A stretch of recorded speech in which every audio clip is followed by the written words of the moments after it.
खोसा साहब, क्या peoples party 25 जुलाई के एहतजाज में या कोई एहतजाजी धरने में या रैली में शमूलियत इख्तियार करेगी एज ए पार्टी? ये तो एपीसी में डिसाइड होगा जी। बिलावल भुट्टो जरदारी साहब बड़ा कैटेगोरिकली ये कह चुके हैं और आसिफ अली जरदारी साहब का भी बड़ा कैटेगोरिकल इस पे बयान आ चुका है कि जो एपीसी डिसाइड करेगी पीपल्स पार्टी उस पर पाबंद होगी। और वो कब होने का इम्कान है?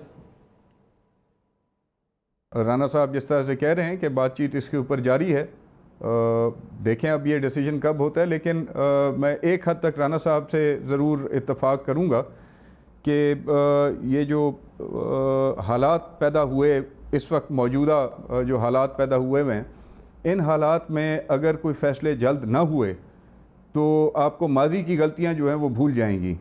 जितनी ज़्यादती ये लोग करने जा रहे हैं जो इनके बस से बाहर है, जिसकी इनको समझ नहीं आ रही।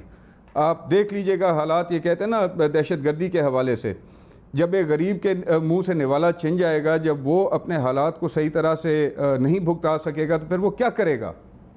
सड़कों पे जब वो निकलेगा और जब उसने आके वहाँ पे अपने हालात की दुहाई जिस अंदाज में वहाँ पे दौरानी है, उसको फिर ये लोग नहीं संभाल सकेंगे।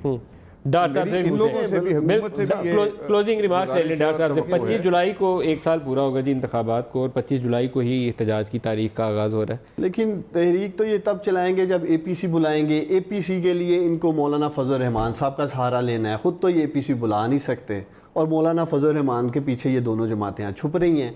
तो मुझे बजाय लग रहा है कि ये 25 जुलाई को 25 लोगों की एपीसी होगी, वही 10 घंटे चलेगी और फिर कोई अगली तारीख आ जाएगी। क्योंकि आज मलिक साहब इनके पावर नहीं है, आप उन्हें चैलेंज दे रहे हैं। पीएमएलएन और पीपल्स पार्टी पूरी अपोजिशन के पास स्ट्रीट पावर नहीं है। अगर होती तो आज ही ये सड़कों पे होते। जिस शख्स के पास स्ट्रीट पावर थी, इमरान खान के पास, उसने अपोजिशन करके दिखाई माजी में।